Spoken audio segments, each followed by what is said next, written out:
Fitsapana iray tsapako foniao nandraya ny Jesosy ho tompo sy mpanjakako fa niza vadrehetra de niovavoko nisy olo fifalina ireo alaeloko ny fifaliana nomeny Jesosy tena tonga io pandresy mitafy heria ka fatahotra nahazo fifaliana maritra tsy nanampy falina marina ho teo aloha ndray miome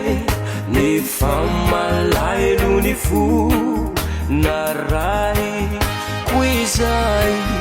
nojereny masoko kinanjo fandrika sy zava-pona tsy maso ny fifaliana nomeny Jesosy tena tonga io pandresy mitafy heria ka fatahotra nahazo fifaliana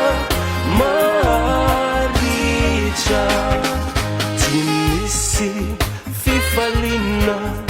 azo antoka ety rambola sy manana ny fanahiny Jesosy eo anatreany eno anovozana ny tena fifaliana mahafapo ny sasatra ny fifaliana nomeny Jesosy tena tonga io pandresy mitafy heria ka fatahotra nahazo fifaliana maritra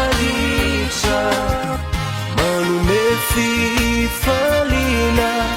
isanandro ny tompo kamiantsoeary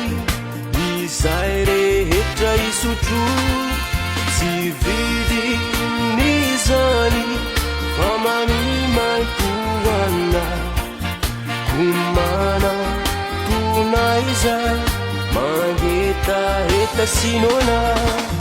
ny fifaliana nomeny Jesosy tena tonga io pandresy mitafy heria ka fatahotra nahazo fifaliana